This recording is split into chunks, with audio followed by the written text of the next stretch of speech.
Bismillahirrahmanirrahim. Assalamualaikum warahmatullahi wabarakatuh. Alhamdulillahirabbil alamin. Syukron hamdalillah wala haula wala quwata illa billah amma ba'd. Pertama-tama dan yang paling utama, marilah kita panjatkan puji syukur atas kehadiran Allah Subhanahu wa taala, Tuhan semestanya alam. Karena dengan berkat, rahmat serta karunia-Nya kita masih berikan sebuah kesempatan, sebuah kenikmatan, serta sehat lahir batin sampai dengan sekarang ini. Salawat besertakan salam tak lupa pula kita aturkan kepada junjungan besar kita, yakni Nabi besar Nabi Muhammad SAW, seorang putranya padang pasir yang membawa kita dari aman, dari zaman yang penuh akan kejahilan, zaman yang penuh akan kegelapan, menuju zaman yang penuh akan peradaban.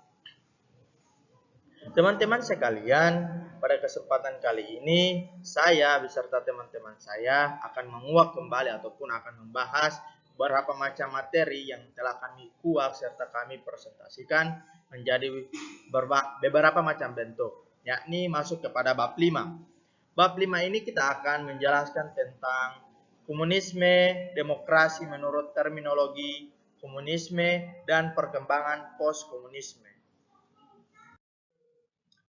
Teman-teman sekalian, pada kesempatan kali ini saya beserta teman-teman saya beranggotakan 4 orang. Yang dimana yang pertama saya sendiri, saya Ilham Diange, yang kedua Melki Pakaya, yang ketiga Hamsatuma, dan yang keempat ataupun yang terakhir ialah Febrianti Rahmat. Keempat orang ini akan menjelaskan berbagai macam materi yang akan sebentar nanti kita akan lebih perjelas lagi tentang materi yang telah kami akan presentasikan. Demi mempersingkat waktu, marilah kita langsung menuju kepada pembahasan kita kali ini. Yang pertama yaitu tentang pengertian komunisme. Yang dimana komunisme adalah ideologi yang berkenaan dengan filosofi, politik, sosial, dan ekonomi. Yang tujuan utamanya ialah terciptanya sebuah masyarakat komunis dengan aturan sosial ekonomi berdasarkan kepemilikan bersama alat produksi dan tidak adanya kelas sosial, uang, negara, dan perkembangan post-komunisme. Nah teman-teman, itulah artian ataupun pengertian singkat dari komunisme. Selanjutnya kita akan masuk kepada materi berikut, ya ini tentang demokrasi menurut terminologi komunisme. Yang dimana prinsip komunisme adalah semua milik rakyat dan dikuasai oleh negara untuk kemakmuran rakyat secara merata. Komunisme sangat membatasi demokrasi pada rakyatnya, dan karenanya komunisme juga disebut sebagai anti-liberalisme, dikarenakan paham komunisme menolak sebuah sistem kapitalisme, di mana kaum kapital memperoleh kekayaan dengan cara mengorbankan kaum proletari. Kondisi kaum proletar dipaksa bekerja berjam-jam dengan upah yang minimum. Sementara yang menikmati hasil dari mereka kerjakan ialah banyak dari kaum kapitalis. Permasalahannya adalah sebagian orang yang memaksa paham komunis ini di Indonesia dan bahkan mereka tidak segan-segan melakukan tindakan kekerasan agar terwujudnya paham tersebut. Seperti yang terjadi pada peristiwa Lubang Buaya yang dimana memakan korban 6 jenderal dan 1 perwira. Akan tetapi paham komunis terlaksana dengan baik di sebuah negara-negara yang sudah dari awal mereka menganut sebuah paham komunisme. Contoh dari negara tersebut ialah negara Korea Utara, Tiongkok, Vietnam, serta Laos. Inilah negara-negara yang sukses terlaksananya sebuah paham dari komunisme. Baiklah teman-teman, selanjutnya materi kedua, yaitu tentang ajaran Karl Marx. Pada permulaan abad ke-19, keadaan kaum buruh di Eropa Barat menyedihkan. Kemajuan industri secara pesat telah menimbulkan keadaan sosial yang sangat merugikan kaum buruh. Seperti misalnya upah yang rendah, jam kerja yang panjang, tenaga perempuan dan anak yang disalahgunakan sebagai tenaga murah, keadaan di dalam pabrik-pabrik yang membahayakan dan mengganggu kesehatan. Keadaan buruk ini mengunggah hati orang banyak antara lain cendekiawan-cendekiawan seperti Robert Owen di Inggris 1771 sampai 1858, Shane Simon 1760 sampai 1825, dan Fourier 1772 sampai 1837 di Prancis. Untuk mencoba memperbaikinya, pemikiran orang-orang ini terdorong oleh rasa perikemanusiaan tanpa disertai tindakan-tindakan maupun konsepsi yang nyata mengenai tujuan dan strategi dari perbaiki itu. Sehingga oleh orang lain, teori-teori mereka dianggap angan-angan belaka. Karena itu mereka lalu disebut kaum sosialis, utopi, atau utopia dunia khayalan. Karl Marx 1818 sampai 1883 dari Jerman juga banyak mengincam keadaan ekonomi dan sosial sekelilingnya. Akan tetapi, ia berpendapat bahwa masyarakat tidak dapat diperbaiki secara tambal sulam dan harus diubah secara radikal melalui pendobrakan sendi-sendinya. Untuk keperluan itu, ia menyusun suatu teori sosial yang menurutnya didasari hukum-hukum ilmiah dan karena itu pasti akan terlaksanakan. Untuk membedakan ajarannya dari gagasan sosialis utopi yang menanamkan ajarannya sosialisme ilmiah atau disebut scientific socialism. Sejak masa mahasiswa Marx melakukan kegiatan politik yang dianggap radikal. Sesudah diusir dari Jerman, ia menetap di London, Inggris, bekerja sama dengan Friedrich Engels. Ia menerbitkan bermacam-macam karangan, di antaranya yang paling terkenal ialah Manifesto Komunis dan Das Kapital. Tulisan-tulisannya mencangkup hampir semua segi kehidupan masyarakat, tetapi buku ini hanya akan membahas ajarannya mengenai materialisme dialektis, materialisme historis, serta pandangannya mengenai negara dan demokrasi. Karl Marx 1818 sampai 1883. Dari Jerman juga banyak mengecam keadaan ekonomi dan sosial sekelilingnya. Akan tetapi ia berpendapat bahwa masyarakat tidak dapat diperbaiki secara tambal sulam dan harus diubah secara radikal melalui pendobrakan sendi-sendinya. Untuk keperluan itu, ia menyusun suatu teori sosial yang menurutnya didasari hukum-hukum ilmiah dan karena itu pasti akan terlaksana. Untuk membedakan ajarannya dari gagasan-gagasan sosial utopi, ia menamakannya ajarannya sosialisme ilmiah. Sejak masa mahasiswa Marx melakukan kegiatan politik yang dianggap radikal. Sesudah diusir dari Jerman, ia menetap di London, Inggris, bekerja sama dengan Friedrich Engels. Ia menerbitkan bermacam-macam karangan, di antaranya yang paling terkenal ialah Manifesto Komunis dan Das Kapital adalah merupakan tulisan-tulisannya yang mencakup hampir semua segi kehidupan masyarakat. Tetapi buku ini hanya membahas ajarannya mengenai materialisme dialektis. Materialisme pandangannya mengenai negara dan demokrasi. Selanjutnya, perkembangan Marxisme, Leninisme dan di Uni Soviet. Lenin memimpin revolusi 1917 dan menguasai Uni Soviet sampai saat meninggalnya pada tahun 1924. Revolusi ini berhasil membentuk diktator proletariat seperti yang dibayangkan oleh Marx. Undang-Undang Dasar 1918 mencerminkan tahap pertama revolusi yang memusnahkan golongan-golongan yang dianggap penindas seperti tuan tanah, penjabat agama, pengusaha, dan polisi kar. Stalin memimpin Uni Soviet dengan tangan besi dari 1924 sampai 1953 dan melebihi Lenin dalam menonjolkan sifat menindas dari rezimnya. Pada tahun 1953, Undang-Undang Dasar lama diganti oleh Undang-Undang Dasar baru yang secara formal menetapkan tercapainya sosialisme dan berakhirnya tahap pertama dari revolusi.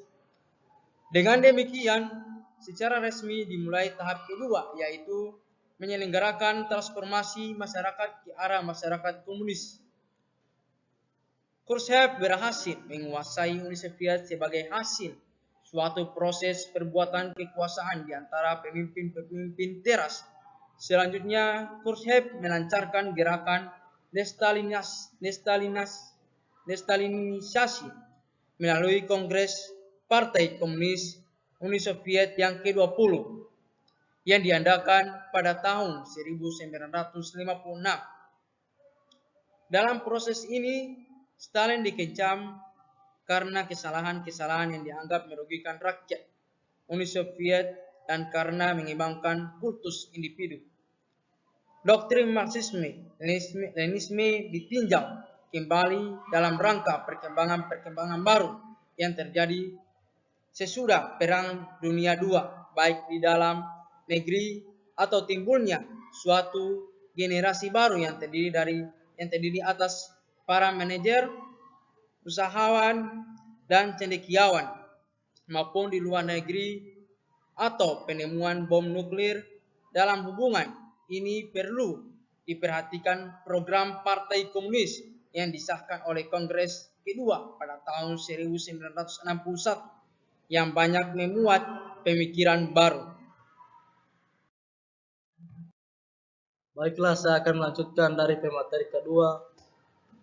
Periode setelah bisnis ditandai dengan suksesi beruntung dari Yuri Andropov 12 November 1982, 9 Februari 1984 kepada Konstantin Chernenko, 13 Februari 1984, 10 Maret 1985, dan kemudian Mikhail Gorbachev 11 Maret 1985 sampai dengan 25 Desember 1991. Perkembangan yang terjadi di dalam negeri ditandai dengan mulai runtuhnya tatanan ekonomi dan politik yang dibangun di negeri ini. Konstantin Chernenko yang merupakan figur transisi yang berakar pada transisi Brezhnev tidak bisa bertahan lama dan kemudian digantikan oleh Mikhail Gorbachev. Di akhir tahun 1980-an, Republik yang menjadi negara bagian Uni Soviet satu persatu mulai menyatakan sebagai negara yang berdaulat. Justifikasinya adalah pasal 72 dari Konstitusi Uni Soviet yang menyatakan negara bagian memiliki kebebasan untuk melepaskan diri. Pada tahun 1990, suatu undang-undang sebagai turunan dari konstitusi berhasil disahkan yang isinya mengesahkan jalan untuk memisahkan diri bagian dari satu negara. Undang-undang ini tak pelak menjadi cikal bakal dari lepasnya 2/3 negara bagian Uni Soviet lewat referendum. Keadaan ekonomi tidak membaik, bahkan menjadi lebih buruk dengan reformasi yang dijalankan. Kekuasaan Gorbachev makin lama makin memudar, ditambah dengan sentimen anti-komunis yang meluas terutama di 3 negara bagian Baltik, yaitu Estonia, Latvia, dan Lithuania. Krisis politik berkepanjangan mendorong kelompok atau garis keras di Partai Komunis Uni Soviet, kelompok militer dari Komnet Gestapo, Bezopasti, KGB, atau Komunis Keamanan Negara mencoba melakukan kudeta di bulan Agustus 1991 yang dikenal dengan kudeta Agustus untuk menurunkan Gestapo. Kudeta gagal selama 2 hari karena oposisi yang luas yang menolak kudeta yang dilaksanakan oleh Bozol ketika itu adalah presiden terpilih dari Republik Rusia. Ironisnya, kudeta ini tidak berhasil menjalankan Gestapo, tapi memunculkan figurasi Boris Yeltsin sebagai pahlawan.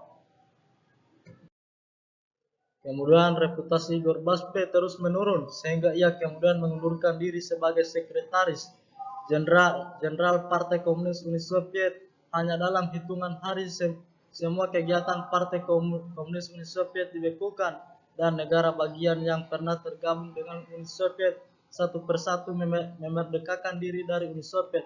Selain memerdekakan diri, mereka juga melarang keberadaan Partai Komunis di negara mereka masing-masing. Mikhail Gorbachev tersingkir dari panggung politik tidak lama setelah itu. Pergeseran kekuasaan berlangsung cepat. Gerak ke arah memisahkan diri tidak bisa lagi dibendung. Latvia dan Estonia menyatakan kemerdekaannya di tahun 1991. Sebelumnya, Lituania sudah memulai di tahun 1990. Setelah Latvia dan Estonia, 12 republik lain mengikutinya. Tanggal 18 Desember 1991, Uni Soviet secara resmi membubarkan dan digantikan dengan Commonwealth Independent States atau CIS.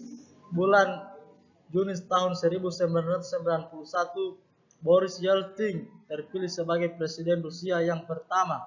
Di bulan Desember 1991,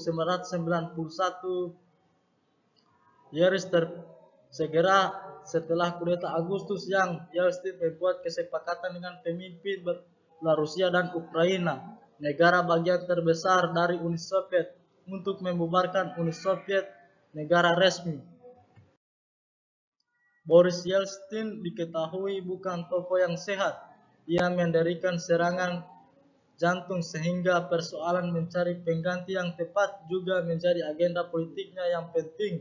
Pencapaian di masa jabatannya adalah keberhasilan mencegah komunisme untuk kembali berkuasa di Republik Rusia. Kebijakan pertahanan dan kebijakan luar negeri yang ditempuh di masa kepemimpinannya adalah mengurangi belanja pertahanan hampir 90% dan bekerja sama dengan Amerika Serikat atau AS dalam strategi penguasaan nuklir di Rusia. Boris Yeltsin bersikap lunak dan perluasan North Atlantic Treaty Organization atau NATO yang mencakup juga negara sosialis di Eropa Timur. Rusia juga berpartisipasi dalam upaya internasional di bawah Perserikatan Bangsa-Bangsa atau PBB untuk mengakhiri perang sipil di Yugoslavia. Di samping itu, Yeltsin juga dikenal kebijakan yang kontroversial dengan memicu perang di Chechnya yang menelan ribuan korban jiwa. Vladimir Putin terpilih menggantikan Boris Yeltsin sebagai pejabat presiden setelah pada tanggal 1 Januari 2000 Boris Yeltsin mengundurkan diri. Sebelumnya Putin menjabat Perdana Menteri yang mendampingi Yeltsin sejak 1999, memenangkan pemilu pada bulan Maret 2000 dan secara resmi diangkat sebagai presiden Rusia yang sah yang terpilih lewat pemilu. Pandangan mengenai negara dan demokrasi.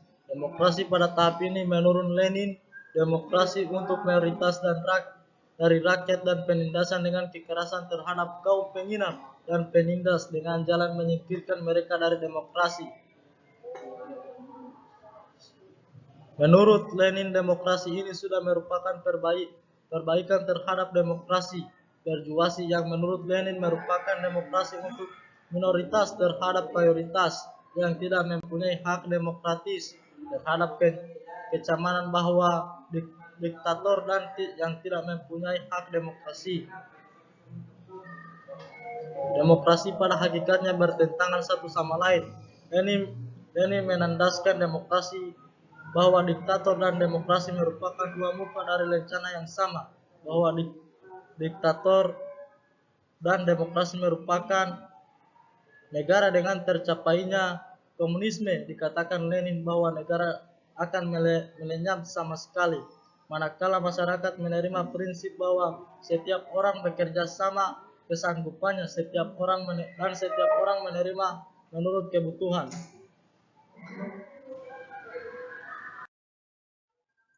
Khrushchev merasa lebih terdesak lagi oleh karena telah menanggalkan konsep bahwa perang tidak terelakkan lagi dan menggantinya dengan gagasan mengenai peaceful exchange.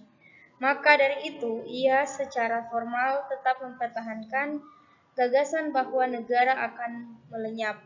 Sekalipun saat kapan hal ini akan terjadi tetap dinyatakan sebagai masa depan yang masih jauh. Dinyatakan bahwa bentuk negara di Uni Soviet sudah berkembang sedemikian rupa sehingga keharusan untuk melenyap sudah bertambah kecil. Dikatakan olehnya bahwa negara merupakan negara dari seluruh rakyat atau state of the world people, di mana hanya ada dua golongan yang bersahabat. Dengan demikian, tidak ada lagi kelas-kelas sosial yang antagonistis, dan karena itu tidak perlu lagi ada paksaan. Menurut program partai yang diterima dalam Kongres ke-22 tahun 1961, berbunyi demokrasi proletar makin lama makin menjadi demokrasi sosialis dari rakyat seluruhnya. Komunisme tidak hanya merupakan sistem politik tetapi juga mencerminkan suatu gaya hidup yang berdasarkan nilai-nilai tertentu. Yang pertama, gagasan monoisme atau sebagai lawan dari pluralisme. Yang kedua, kekerasan dipandang sebagai alat yang sah dan harus dipakai untuk mencapai komunisme. Yang ketiga, negara merupakan alat untuk mencapai komunisme. Demokrasi rakyat. Menurut peristilahan komunis, demokrasi rakyat adalah bentuk khusus demokrasi yang memenuhi fungsi diktator proletar atau a special form of democracy, fulfilling the function of proletarian dictatorship. Bentuk khusus ini tumbuh dan berkembang di negara-negara Eropa Timur seperti Cekoslovakia, Polandia, Hongaria, Rumania, Bulgaria, dan Yugoslavia, serta Tiongkok. Menurut Georgi Dimitrov, seorang tokoh yang pernah menjabat sebagai Perdana Menteri Bulgaria, demokrasi rakyat merupakan arah dalam masa transisi yang bertugas untuk menjamin peran negara ke arah sosialisme atau a stage in the transitional destiny. Demokrasi rakyat. Menurut peristilahan komunis, demokrasi rakyat adalah bentuk demokrasi rakyat. Menurut peristilahan komunis, demokrasi rakyat adalah bentuk khusus demokrasi yang memenuhi fungsi diktator proletar. Bentuk khusus ini tumbuh dan berkembang di negara-negara Eropa Timur seperti Cekoslovakia, Polandia, Hongaria, Rumania, Bulgaria, dan Yugoslavia, serta Tiongkok. Menurut Georgi Dimitrov, seorang tokoh yang pernah menjabat sebagai Perdana Menteri Bulgaria, demokrasi rakyat merupakan arah dalam masa transisi yang bertugas untuk menjamin peran negara ke arah sosialisme. Pertumbuhan demokrasi rakyat berbeda di tiap-tiap negara sesuai dengan situasi sosial politik setempat. Di Uni Soviet, sebagai hasil dari perkembangan politik yang amat kaku dan penuh ketegangan antara golongan komunisme dan golongan anti-komunis. Pada akhirnya hanya diakui adanya satu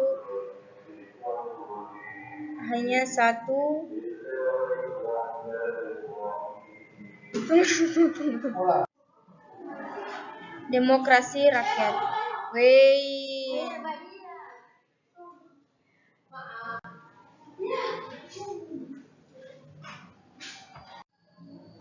Demokrasi rakyat. Menurut peristilahan komunis, demokrasi rakyat adalah bentuk khusus demokrasi yang memenuhi fungsi diktator proletar. Bentuk khusus ini tumbuh dan berkembang di negara-negara Eropa Timur seperti Cekoslovakia, Polandia, Hongaria, Rumania, Bulgaria, dan Yugoslavia, serta Tiongkok. Menurut Georgi Dimitrov, seorang tokoh yang pernah menjabat sebagai Perdana Menteri Bulgaria, demokrasi rakyat merupakan arah dalam masa transisi yang bertugas untuk menjamin peran negara ke arah sosialisme. Pertumbuhan demokrasi rakyat berbeda di tiap-tiap negara sesuai dengan situasi sosial politik setempat di Uni Soviet. Sebagai hasil dari perkembangan politik yang amat kaku dan penuh ketegangan antar golongan komunis dan golongan anti-komunis, pada akhirnya hanya diakui adanya satu partai dalam masyarakat. Golongan-golongan lainnya disingkirkan secara paksa. Ciri-ciri demokrasi rakyat terbentuk menjadi dua. Yang pertama, suatu wadah front persatuan atau United Front yang merupakan landasan kerjasama dari partai komunis dengan golongan-golongan lainnya dalam penguasa. Yang kedua, penggunaan beberapa lembaga pemerintahan di negara yang lama.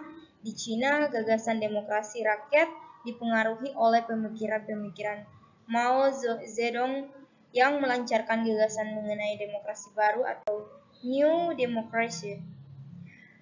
Front Persatuan juga diakuinya sebagai wadah kerjasama partai komunis Cina yang dominan dengan beberapa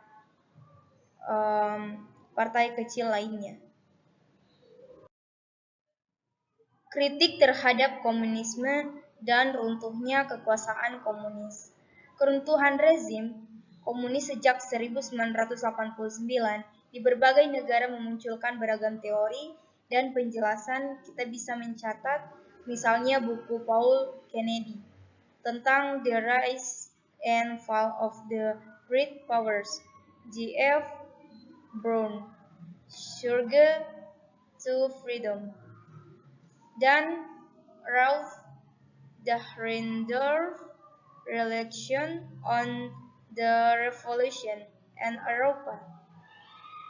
Leslie Holmes dalam bukunya mencoba merangkum beragam pendekatan dengan berbagai kelebihan dan kekurangannya yang berkembang untuk menjelaskan kejatuhan rezim komunisme di berbagai negara atau terutama di Uni Soviet dan negara-negara Eropa Timur sejak 1989.